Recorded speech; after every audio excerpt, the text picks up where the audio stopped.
Dahil sa umano'y napabayaang baga at talahiban sa likod ng isang bahay sa Mangaldan, Pangasinan, nasunog. May ulat Kim Banderlipe.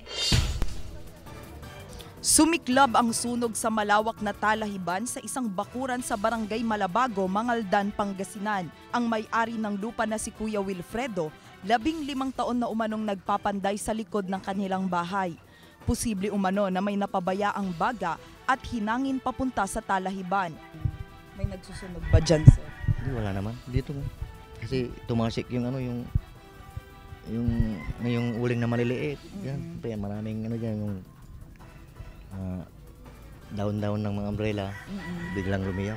Nagtulong-tulong ang mag-anak na apulahin ng apoy. Mabilis din na rumisponde ang BFP at iba pang fire volunteers.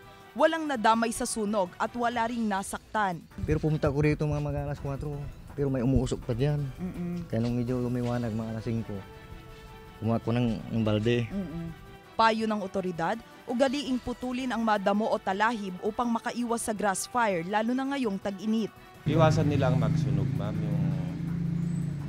kasi bawal na nga yung magsunog kasi nakasisira nga sa kalikasan natin. Kaya dapat iwasan yung pagsunog. Kung maglilinis sila, huwag nilang gamitin yung apoy para panlinis. Kasama si Henry Duminsil, ako si Kim Banderlipe, naghahatid ng Balitang Amyanan.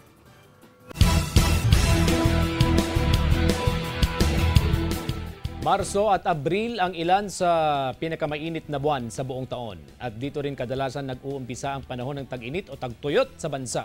Ito rin ang mga buwan kung saan ay tatala ang mga nakaka-alarmang insidente ng sunog sa bansa base sa tala ng Bureau of Fire Protection of BFP.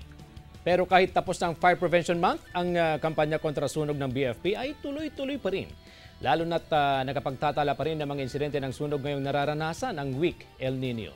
At kaugnay niyan, makakapanayam natin live ang Provincial Fire Marshal ng Pangasinan, si Fire Superintendent Eddie Hukutan. Magandang hapon, sir. Welcome to Balitang Amyanan. Magandang hapon naman, Sir CG, at sa lahat po ng tagapakinig sa Balitang Amyanan.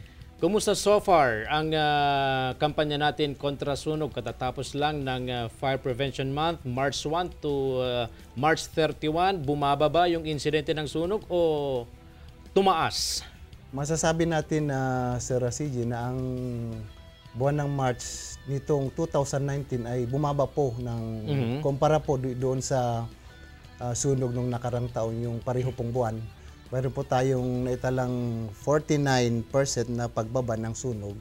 Yung, wow, malaki-laki rin. Oh, malaki-laki po, Sir CG. Kaya sa ating puspusang kampanya ay masasabi ko na maganda naman ang resulta ng ating ginawang fire prevention campaign. Karamihan sa mga sunog na naitala natin, grass fire, structural fire. Base po sa ating datos ay ang pinakamataas po na naitala natin sunog ay itong grass fire.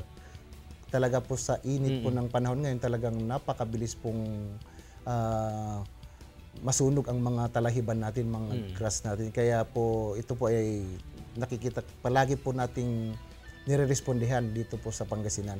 So numunod po yung residential na kung saan meron po tayong mga bahay. Kabayan. Meron po tayong 18 na naitala nitong Marso na residential fire. Okay. Nabanggit mo kanina, Fire Superintendent, yung puspusan na kampanya. Pero sa kabila ng maigting na kampanya ng BFP kontra sa sunog, meron pa rin mga nangyayaring insidente ng sunog. Mayroon po tayo talagang naitatala ng mga sunog kahit paano pang ating gagawin na puspusang kampanya at atin po namang tinutugunan yun. Sa katunayan nga po, mayroon po tayong bagong programa ngayon na ginagawa upang sa ganun ay maipaabot natin sa publiko, lalong-lalo na dito sa probinsya ng Pangasinan, kung paano natin mababawasan naman kung hindi man magawing zero incident ang fire incident. Mayroon po tayong tinatawag na Uplan Ligtas na Pamayanan na kung saan mayroon po tayong 4 na programa dito. Yung una po, yung Handang Pamayanan Program na kung saan po ay magkakaroon po ng hazard identification survey sa lahat ng mga barangay po at i-check po natin ng mga ating mga kasamang bombero sa kanilang mga nasasakupan upang makita po kung may mga mga bagay na pwedeng pagmulan ng sunog. Meron po tayo din yung pangalawa po, yung tinatawag na Bayanihan Program na kung saan magkakaroon po ng organization po ng CFAG. Ano yung CFAG? Community Fire Auxiliary Group. Okay. Ito po yung mga katuwang o katulong natin sa mga barangay bago tayo makarating Ito yung mga first responder. first kumbaga. responder na ating ititrain bago tayo makarating sa isang lugar na kung saan may sunog. Sila ba rin ba yung tinatawag na Barangay Fire Brigade? Iyon po yung unang pangalan nila. Yung, Ngayon, CFAG na. Ginagawa po natin na para ma-identify po talaga sila na yun po yung specific na trabaho nila. Kaya ginawa natin sila na CFAG na yung bagong programa natin. Base po doon sa pinirmahan ni Secretary Anyo ng DILG na Memorandum Circular. Naka-address po sa lahat ng mga barangay officials na sila po ay tutulong. At yung panghuli? Meron po tayong yung Lingap program na kung saan gagawin po natin yung extensive na house-to-house survey. Bakit po? Kasi ito po yung, kagaya po nung nabanggit ko kanina, na mayroon po tayong naitala dito sa lalawigan na Pangasinan na 18 na pangalawa po ang residential fire. So, kailangan po nating tutukan ito upang sa ganun ay talagang mabigyan po ng kaukulang pansin. Maganda yung sinabi nyo na kailangan ng house-to-house survey. Kasi nakapaloob sa tema nyo, anong last na pagdiriwang ng Fire Prevention Month, bawat pamilya ay sanayin. Tama po. Okay. Po. Gaano kahalaga na dapat sa pamilya pa lang, sa loob pa lang ng bahay, ay dapat maalam na sila sa fire prevention? Alam niyo po, Sir CJ, ang isang pamilya dapat po talagang marunong o kaya may kaalaman po sa kung paano i-prevent ang sunog dahil doon po nag-uumpisa palagi ang mga sunog natin sa mga bahay-bahay.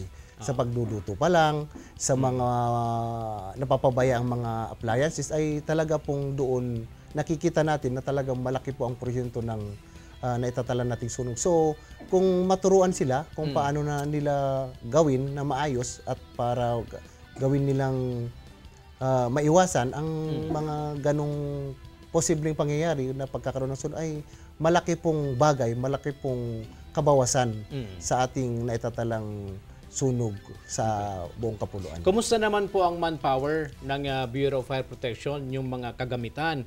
Alam niyo sir, kahit gaano pa karami ang pinagdaan ng pagsasanay, training ng mga fireman, kung kulang naman sa kagamitan, useless po yun. So, kumusta po? Sa kabuuan po, Sir CJ, ay meron po tayong kagamitan, especially fire trucks. Meron po tayong 80 na fire trucks dito sa Pangasinan na kung saan na-distribute po sa iba't ibang bayan at cities dito sa Pangasinan. So masasabi ko po na tayo naman sa Pangasinan ay hindi pa huli kumpara sa mga ibang lalawigan dahil sabi ko nga kanina nung nag-usap tayo, talagang ginawan po natin ng paraan upang sa ganun ay lahat po ng bayan dito sa Pangasinan magkaroon ng sariling fire station. At kaya po nung nakarang araw, mayroon po nga tayong inactivate na fire station.